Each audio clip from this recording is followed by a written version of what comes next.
Assalamualaikum warahmatullahi wabarakatuh. Waalaikumsalam warahmatullahi wabarakatuh.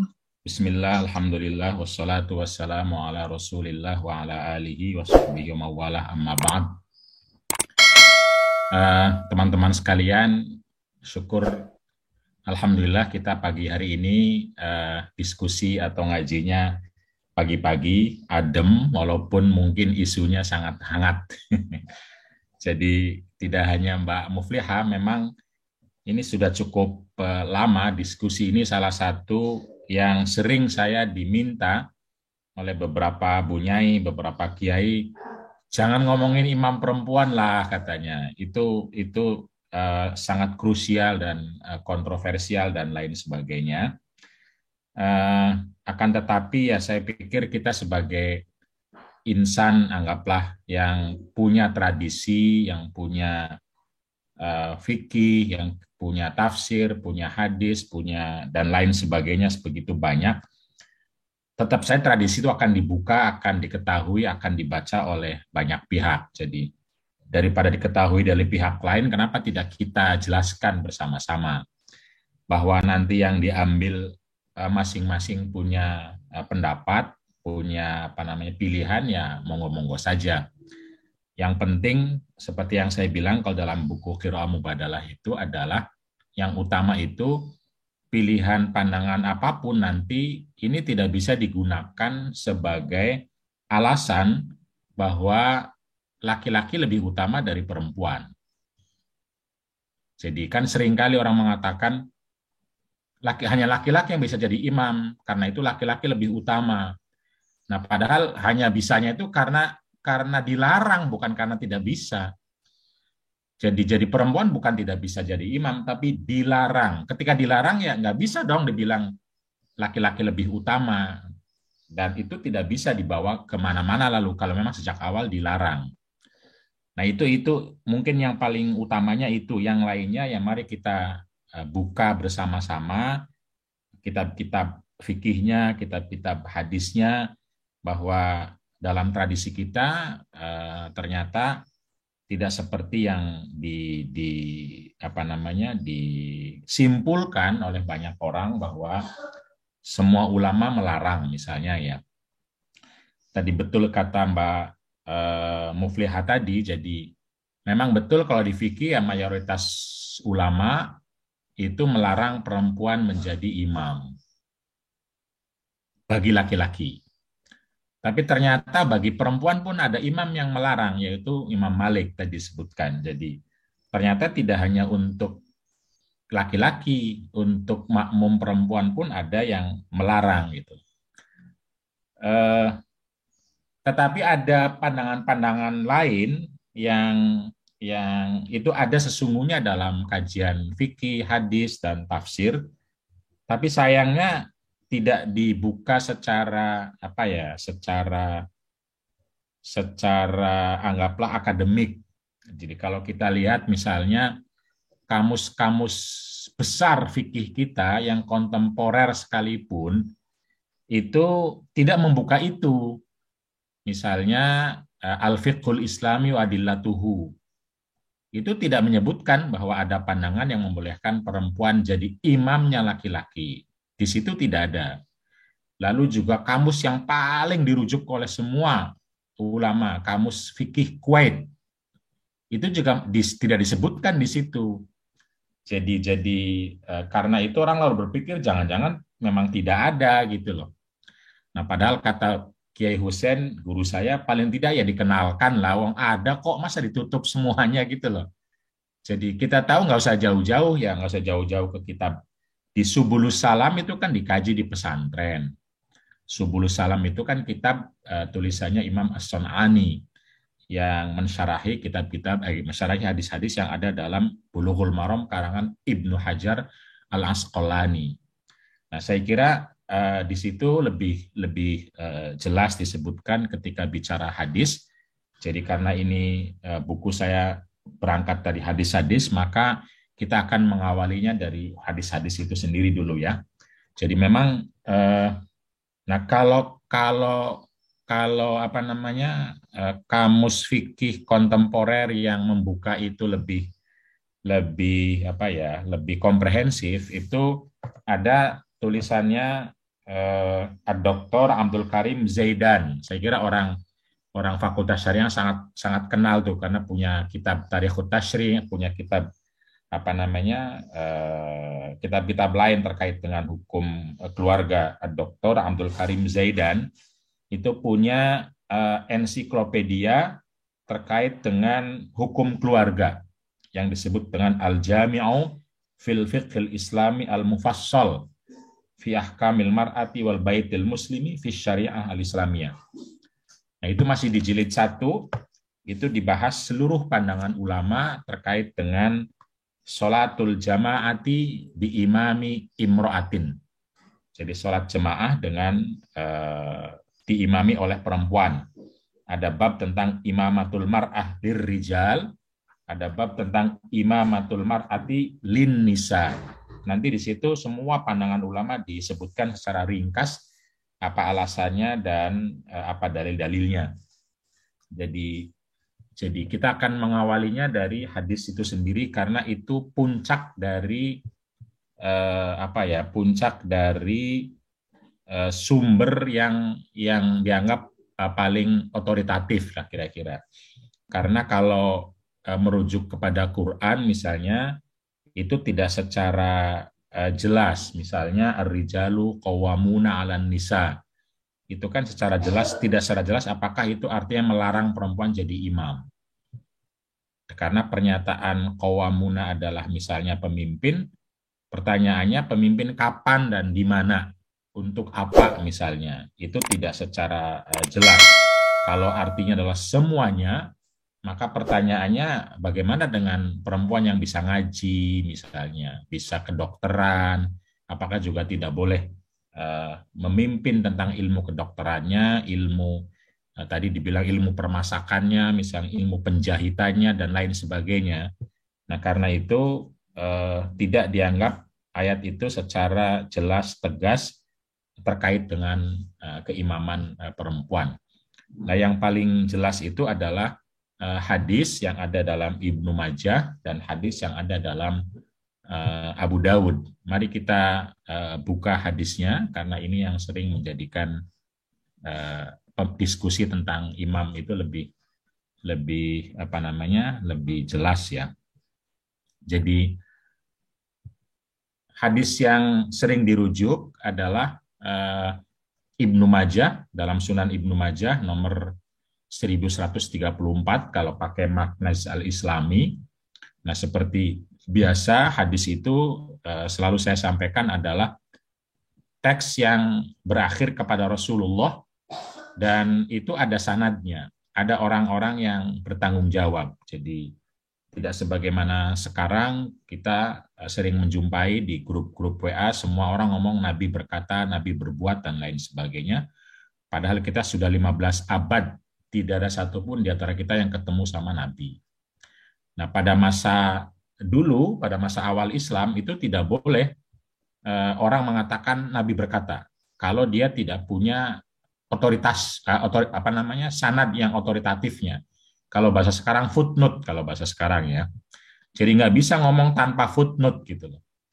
Sesungguhnya begitu dalam tradisi klasik Islam kita terkait dengan hal-hal yang sangat otoritatif. Jadi hadis itu boleh disampaikan kalau Anda bisa mempertanggungjawabkan dari siapa ketemu hadis itu. Dan dari siapa orang tersebut sampai ke Nabi. Karena kalau tidak, semua orang bisa mengatakan kata Nabi. Karena tidak ada yang bisa memverifikasi Nabi Muhammad sudah wafat tentu saja Shallallahu Alaihi Wasallam. Nah, karena itu sanad menjadi penting. Nah, hadis yang digadang-gadang sebagai teks untuk melarang perempuan jadi imam adalah pernyataan Nabi, la ta'ummanna imra'atun rojulan, wala ya'ummanna a'rabiyun muhajiron, wala ya'umma fajirun mu'minan, illa an yakharahu bisultanin yakhafu sayfahu wa sautahu. Ingatlah, kata Nabi, tidak boleh seorang perempuan itu mengimami laki-laki. Tidak boleh juga orang desa, lihat nih, mengimami orang kota. Itu nggak boleh. Jadi nanti orang Gresik yang di desa nggak boleh mengimami orang Surabaya.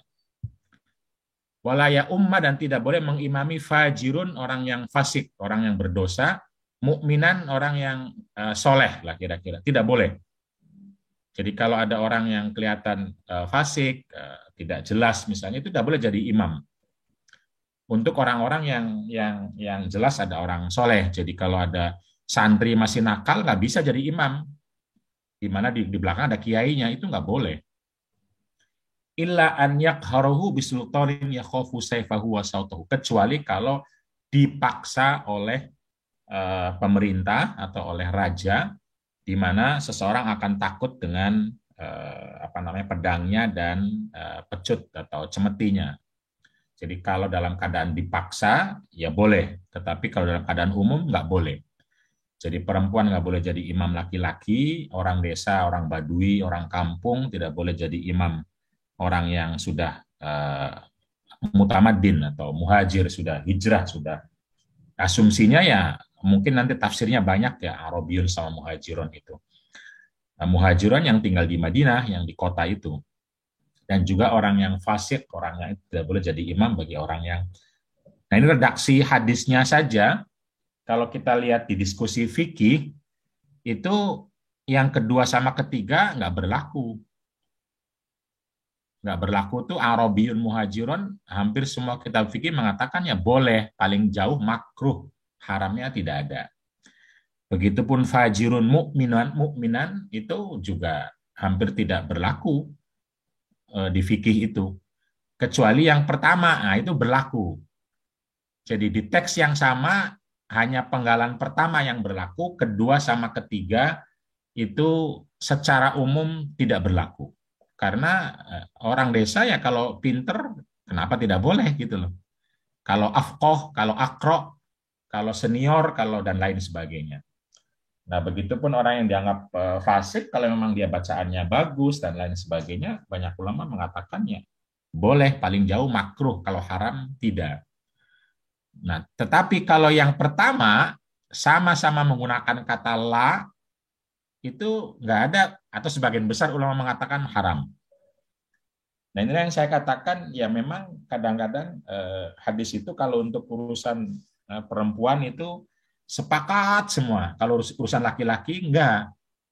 Sama kayak soal mahram kemarin, satu hadis yang sama. Kalau urusan perempuan keluar rumah harus pakai mahram, itu wajib. Tapi begitu laki-laki juga tidak boleh keluar kecuali ketiga masjid, itu hanya himbauan saja. Itu di hadis yang sama loh padahal. Hadis yang sama Nabi mengatakan, perempuan kalau keluar rumah pakai mahram. Laki-laki kalau mau pergi jangan kecuali kepada tiga tempat. Jangan bahasanya. La tusaddu, jangan pergi. Kecuali tiga tempat, Masjid Nabawi, Masjid Aqsa, sama Masjidil Haram. Itu kata-katanya sama, la. Pakai kata la semua. La tusafiru sama la tusaddu. Yang pertama untuk perempuan, yang kedua untuk laki-laki. Nah, untuk yang kedua, semua ulama mengatakan itu himbauan saja.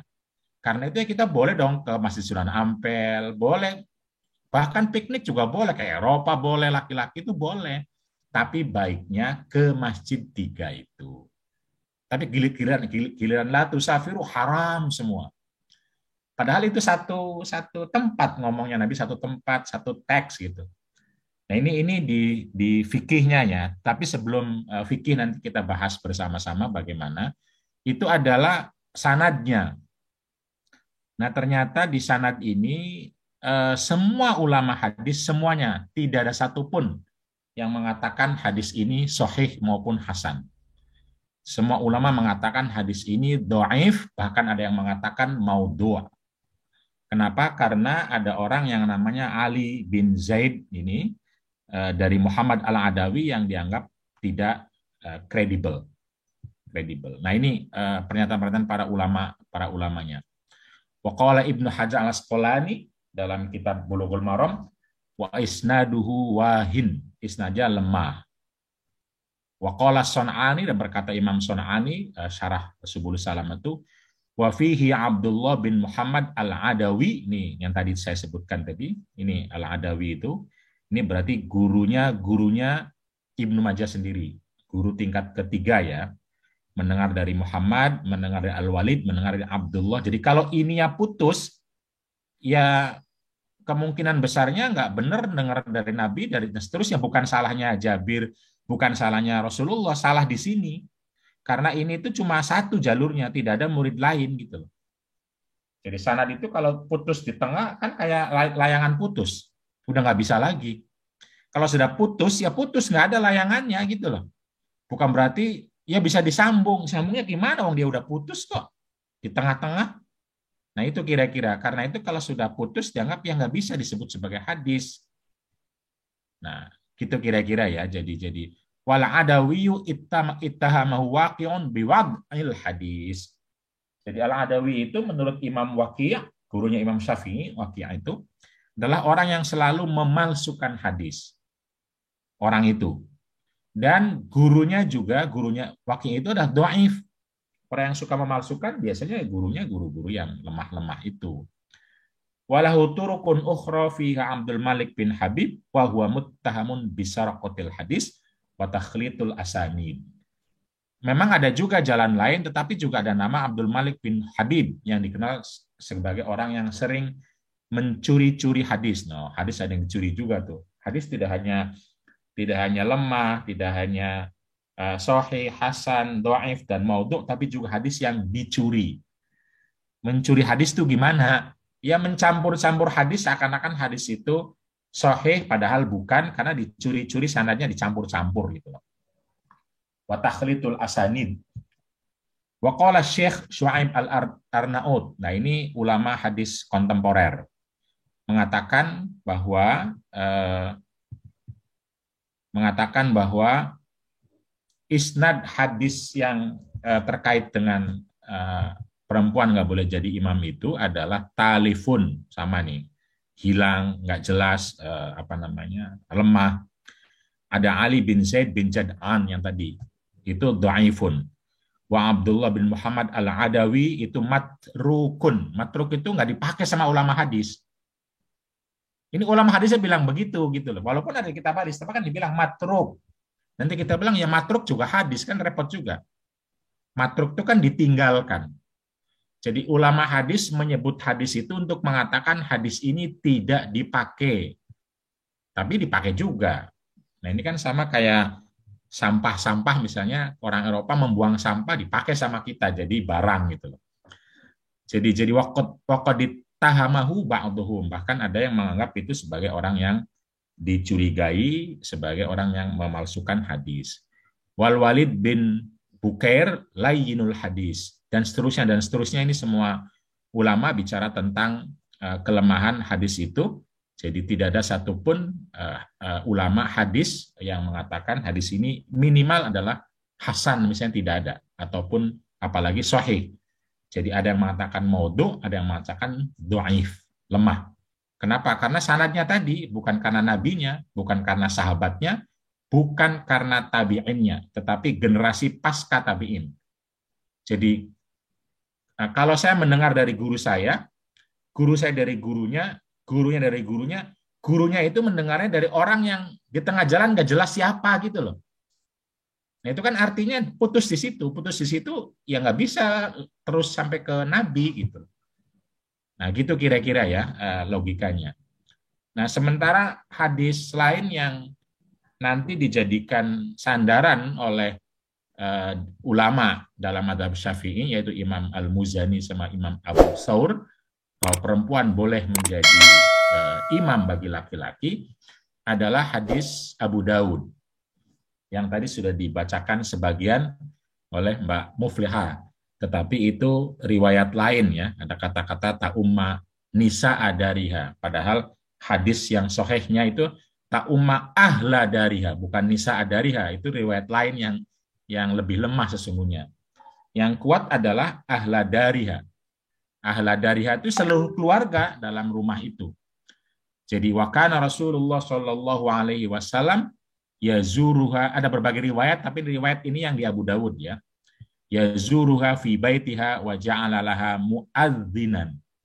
Bahwa Rasulullah itu mengunjungi rumahnya Ummu Waraqah, lalu kemudian menetapkan salah seorang muadzin yang azan untuk Ummi Warokoh, wa amaroha dan memerintahkan Ummi Warokoh anta umma untuk menjadi imam ahla dariha seluruh keluarga dalam rumah itu.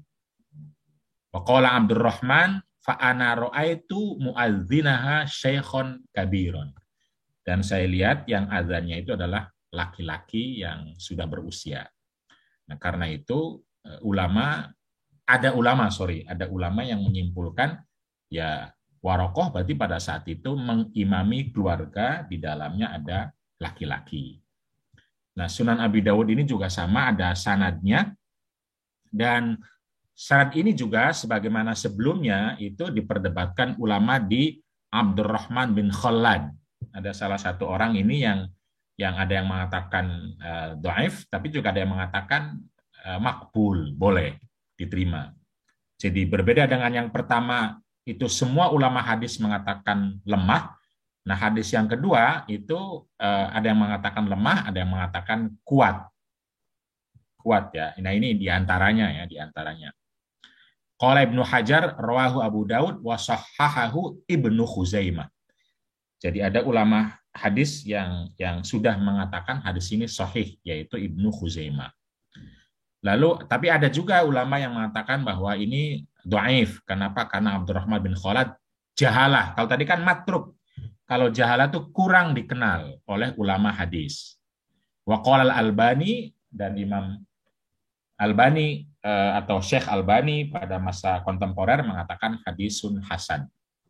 Nah, ini kalau kita bicara hadis terkait dengan keimaman perempuannya, ada dua teks. Teks yang pertama mengatakan tidak boleh, itu kesimpulan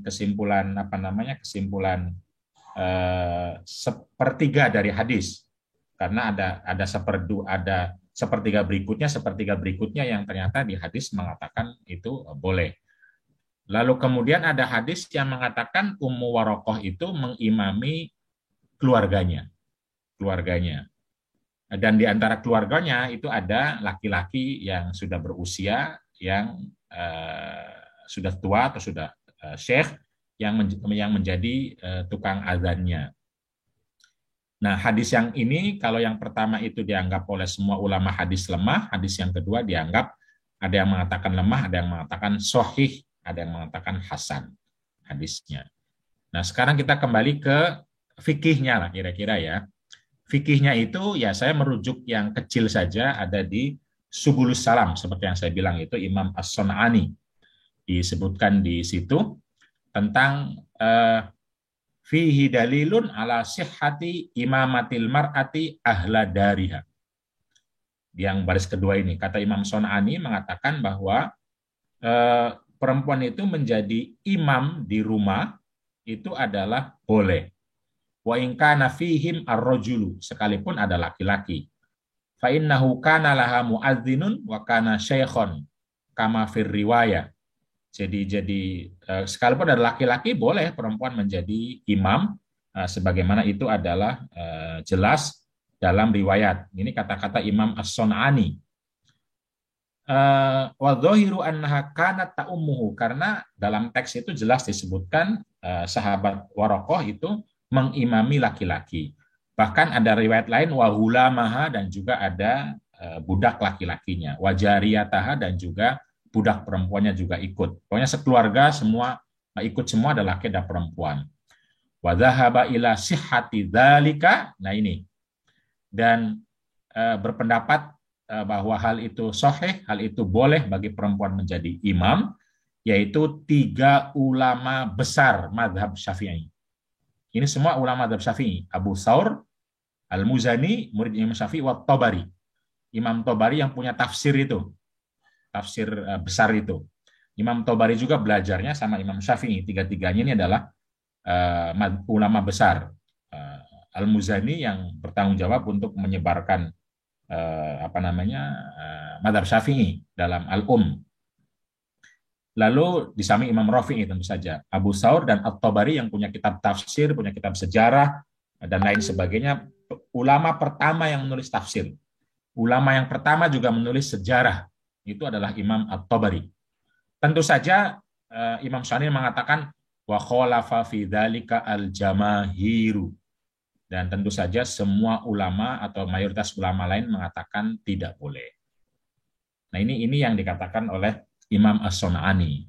Nah, cuma kata-kata Imam As-Sun'ani ini padahal di Subulus Salam itu tidak dikenal, tidak diketahui, termasuk dalam kitab Mausu'ah Al-Fiqhiyah Al-Kuwaitiyah dan juga Mausu'ah guru saya Imam atau Syekh Syekh Wahbah Zuhaili Al-Fiqhul Islami Adillatuhu, itu tidak disebutkan ini tuh. Nah, kata-kata lain yang sangat jelas tegas itu adalah Imam Ibnu Arabi. Ibnu Arabi saya kira sangat terkenal ya, Syekhul Akbar, Kibritul Ahmar, pemimpin Sufi, sangat terkenal itu dalam kitab Al-Futuhat Al-Makkiyah. Dan kitab beliau banyak sekali, di antaranya Futuhat Makkiyah, itu mengatakan secara jelas bahwa faminan nasi man ajaza imamatal mar'ati alal itlaq. Ada beberapa orang, beberapa manusia yang mengatakan perempuan boleh jadi imam secara mutlak. Mutlak itu kapanpun, dimanapun, sama siapapun, laki-laki maupun perempuan, birrijali wal bin nisa, wabihi akul. Dan inilah yang saya ikuti atau saya pandang, saya berpendapat lah Ibnu Arabi ini. Wa minhum man mana imamataha alal itlaq, dan ada yang mengatakan tidak boleh secara mutlak, yaitu Imam Malik tadi ya sudah sebutkan oleh Mbak Muflihah. Wa minhum man ajaza imamataha bin nisa'i dunar rizal, dan ada yang mengatakan perempuan boleh jadi imam hanya kepada perempuan saja, bukan laki-laki. Dan ini mazhab Syafi'i, bahkan mazhab Syafi'i jelas mengatakan lebih baik. Alasannya apa? Al-i'tibaru fi dzalika, seterusnya disebutkan bahwa ya pada dasarnya keimaman itu soal kepandaian, kesempurnaan, dan itu bisa dimiliki oleh laki-laki maupun perempuan. Nah, sehingga orang yang mengatakan perempuan tidak boleh jadi imam itu harus ada teks yang jelas. Kalau tidak ada teks yang jelas, tidak boleh mereka membuat agama baru kira-kira atau membuat teks baru. Itu pendapatnya Ibnu Arabi. Jadi wala nasso lil mani'i fi dzalika, tidak ada teks sama sekali Quran maupun hadis, karena itu nggak bisa dilarang-larang. Jadi menurut Ibnu Arabi. Nah, itu secara umum tentu saja, tetapi seperti yang saya bilang bahwa para ulama mayoritas mengatakan tidak boleh. Ini yang saya kutip dari Mausu'ah Kuwaitiyah. Yushtaratu li imamatir rijali an yakunal imamu dzakaron, fala tasihhu imamatul mar'ati lirrijal wa hadza muttafaqun alaihi bainal fuqaha. Nah, kata-kata muttafaqun alaih kok tadi ada imam 3 besar. Ini kata-kata Mausu'ah Fiqh Al-Kuwaitiyah ini. Kata-kata muttafaqun alaih. Wa amma imamatul mar'ati bin nisa'i fajaizatun 'inda jumhuril fuqaha. Jadi kalau perempuan menjadi imam bagi perempuan itu boleh menurut Hanafiyah, Syafi'iyah, Hanabilah. Tetapi Imam Imam Hanafi mengatakan makruh. Tetapi Malikiyah mengatakan la tajuzu imamatul mar'ati mutlaqan. Jadi mazhab Malik betul mengatakan tidak boleh. Bahkan, nah pertanyaannya adalah kenapa kan begitu? Apa alasannya? Kalau kita baca lebih lanjut, ya alasannya hadis tadi. Ternyata hadisnya lemah, bahkan ada yang bilang maudhu. Kalau gitu nggak bisa dong dipakai hadisnya. Maka tentu saja ulama-ulama kemudian lebih banyak merujuk kepada sebuah fakta misalnya yang sering kita dengar bersama-sama, yaitu fakta bahwa pada masa Nabi sampai ya anggaplah sampai sekarang lah kira-kira, itu tidak ada satupun ulama kredibel atau ulama sahabat, ulama perempuan juga yang mengatakan dan mempraktekkan kira-kira begitu. Jadi tidak ada segitu banyak perempuan pinternya pada masa Nabi, tidak ada tuh yang jadi imam yang jadi imam di masjid perempuan. Itulah kira-kira. Begitu pada masa sahabat. Intinya adalah ketika tidak ada contohnya pada masa Nabi, pada masa sahabat, maka berarti nggak boleh. Jadi nanti istilahnya tuh at-tarku dalilun ala al-haram. Kira-kira begitu. Kalau tidak ada contohnya berarti haram. Nah, pertanyaannya adalah apakah kaidah ini berlaku hanya untuk isu perempuan atau bisa berlaku untuk semua isu? Kalau di masa Nabi tidak ada, maka haram. Gitu. Nanti kan semuanya nih, muamalah berlaku apa enggak, ibadah berlaku apa enggak gitu kan. Semua ibadah. Misalnya pada masa Nabi yang azan itu hanya Bilal dan orang Afrika, orang hitam misalnya. Apakah lalu orang Arab boleh azan? Karena pada masa Nabi tidak ada sama sekali itu. Bahkan ketika pada masa sahabat mau diganti azannya itu bukan Bilal, itu kan heboh. Nah, termasuk juga soal membukukan Al-Quran. Itu kan pada masa Nabi tidak ada. Lalu boleh nggak membukukan Al-Quran? Heboh juga pada masa sahabat. Nah, itu diskusi tentang apakah sesuatu yang tidak ada pada masa Nabi berarti haram atau bid'ah kalau istilah sekarang. Itu diskusi yang sangat panjang sekali dan lebar. Begitupun ya alasan-alasan lain tadi akhirnya mengerucut kepada salah satu alasan yaitu fitnah. Bahwa perempuan kalau jadi imam akan fitnah. Fitnah artinya ya mengganggu laki-laki yang di belakangnya. Dia tidak lagi khusyuk, tidak lagi bisa menyembah Allah, yang dia sembah adalah nanti bisa perempuan gitu, kira-kira begitu. Jadi itu yang atau terganggu dan tidak bisa ibadah. Nah, berarti kan problemnya ada pada laki-laki bukan pada perempuan. Atau problemnya pada cara pandang bukan pada bahwa laki-laki lebih hebat gitu loh. Laki-laki lebih pintar. Justru laki-laki yang tidak bisa mengelola diri kan kalau imamnya perempuan. Dia nggak bisa khusyuk, berarti problemnya di laki-laki.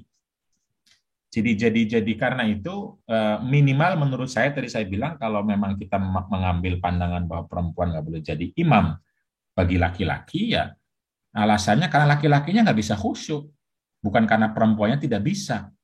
Karena perempuan banyak sekali yang mampu bisa hafal Quran dan lain sebagainya, banyak yang lebih pintar banyak sekali. Tapi laki-lakinya nggak bisa gitu loh. Nah, tapi apakah semua laki-laki? Nah pertanyaannya apakah juga yang lain? Misalnya jadi guru gimana tuh? Laki-laki bisa nggak khusyuk kalau melihat perempuan jadi guru? Perempuan jadi mubalighah. Di Jawa Tengah itu kan ada mumpuni itu. Ceramah kemana-mana itu. Itu kena fitnah nggak laki-laki itu? Dan lain sebagainya. Itu gimana? Jadi alasan itu juga saya kira ya, karena itu semua alasan-alasan ini alasan fikih. Alasan fikih yang itu benar secara metodologi fikih, tapi masih ada ruang metodologi lain yang itu juga sudah disuarakan sejak dulu oleh Imam Abu Thawr, Imam Al-Muzani, Imam Al-Tabari, bahkan secara tegas oleh Imam Ibnu Arabi. Bahwa menurut pandangan beliau-beliau ini yang apa namanya yang lebih lebih kuat adalah justru ya perempuan boleh jadi imam. Nah, pertanyaan caranya gimana? Nah, kalau caranya karena belum dipraktekkan ya nggak tahu caranya. Yang penting kira-kira bisa jadi imam gimana? Karena tidak harus persis seperti yang kita lihat kalau laki-laki jadi imam. Tetapi yang jelas adalah bahwa ada pandangan yang mengatakan boleh itu. Nah, tinggal ya monggo teman-teman seperti apa dalam membahas ini. Kalau misalnya Abdul Karim Zaidan, ini kitabnya nih yang saya bilang itu mengatakan ar-rajihu menurut beliau nih.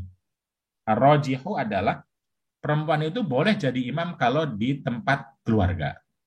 Walaupun itu ada laki-laki di belakangnya. Nah, ini kan minimal berguna pada masa pandemi sekarang ini kan, ketika di keluarga-keluarga nggak boleh ke masjid saat itu ya, apalagi Jumat juga kan nggak boleh. Taraweh dulu kan kita nggak boleh ke masjid karena pandemi. Lalu pertanyaannya siapa yang jadi imam di rumah itu? Nah banyak sekali tuh keluarga yang laki-lakinya nggak bisa jadi imam, nggak bisa ngaji. Banyak sekali perempuan yang lulusan fakultas syariah nikahnya sama teknik sipil kan banyak suaminya itu. Itu gimana itu? Nah, ya ini kan minimal sekali. Ini sudah dikatakan oleh banyak ulama Kalau kita pengen jamaah ya monggo, ini nggak ada larangan, itu minimal saya tidak tahu ya. Tapi kalau masih berpegang harus laki-laki ya berarti istrinya harus mengajarin yang teknik sipil itu bisa baca Quran kan gitu. Tetap aja kan yang ngajarinnya perempuan pada akhirnya. Bukan karena perempuan tidak bisa, tapi karena tidak boleh.